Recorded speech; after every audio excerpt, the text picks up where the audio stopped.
If you've ever spent Sunday night planning your week only to have Monday morning destroy that plan in under 30 minutes, you're not alone, you're not disorganized, you're not slow, and you're definitely not behind. You're working in an environment where your priorities get replaced by someone else's emergencies, usually without warning and often from the top. So one of my subscribers asked me to talk about this exact situation.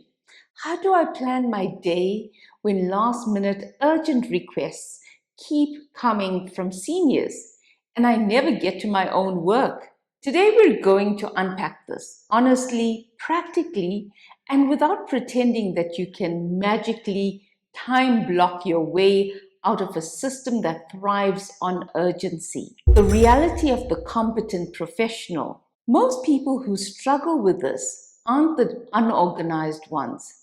They're the reliable ones. You plan, you prepare, you do your work on time. You try to be proactive, but you work in a structure where information doesn't flow early, decisions land late, and last minute tasks fall on the people who can deliver under pressure, which usually means you. The irony, the more reliable you are, the more the urgent work finds you, a day that unravels. So picture this. You start the day with a plan that actually makes sense. One meaningful piece of work, one review, a few quick admin items. Then out of nowhere, a message from someone senior appears. Please assist urgently. Need this before the meeting.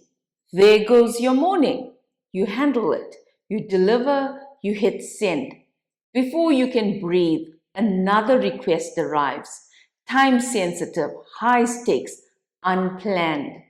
And now your entire day has shifted into reactive mode.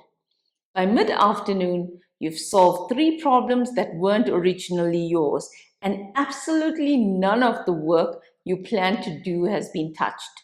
Your competence becomes the very reason your own priorities keep getting pushed aside. Why this keeps happening? In many organizations, urgent requests from leadership aren't a sign of chaos. They're part of the operating rhythm. Decisions at the top are often made very close to deadlines. Information arrives late. Stakeholders need answers fast, and pressure rolls downwards. So the question isn't, how do I avoid this? It's, how do I stop this from swallowing my entire workday and my sanity? But this is where things can shift, not by working harder, but by communicating differently. The one thing most people don't do, most professionals handle urgent requests by silently absorbing them. They say, sure, I'll get it done. And they push aside their own work and then work late or sacrifice their health trying to catch up. But there's a healthier, more sustainable way. And you'd be surprised how well it works. Open communication, real communication, not defensive, not emotional, just factual. When a senior gives you unexpected, urgent work, you go back with clarity. Here's what I currently have on my plate. If task X is now the priority, please guide me on what should be paused or shifted, and I'll align my delivery accordingly. This does 3 things. It shows professionalism, not resistance. It forces the senior to make a trade-off instead of you quietly carrying it all. It prevents silent burnout. You're not saying no, you're saying, let me align with you so I deliver what matters most. This is how high-functioning professionals stay sane in chaotic environments. There's another practice that helps massively, especially in teams with constant last minute requests. At the start of each week, you check in with your team and your seniors. What's coming up this week that you'll need from me? And for the bigger deliverables, let's agree upfront on realistic turnaround times. This simple conversation does more than prevent surprises.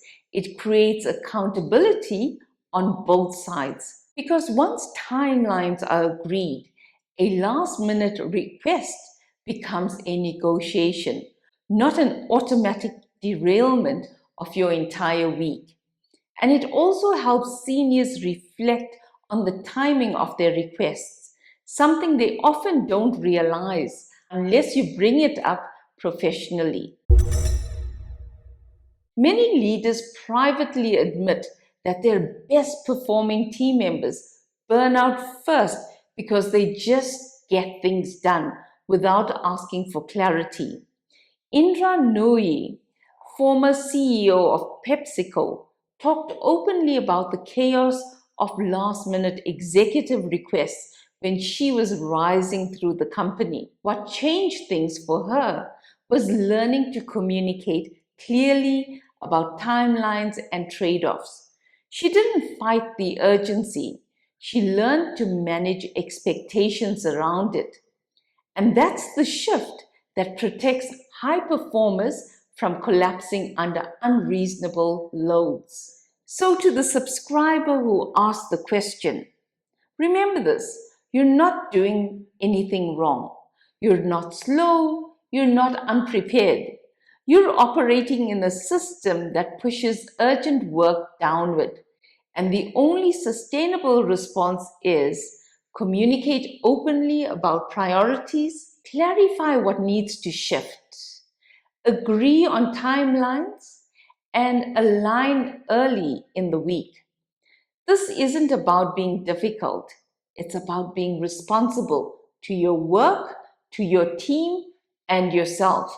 Because constant urgent work doesn't just impact productivity, it slowly erodes your energy, your clarity, and your confidence.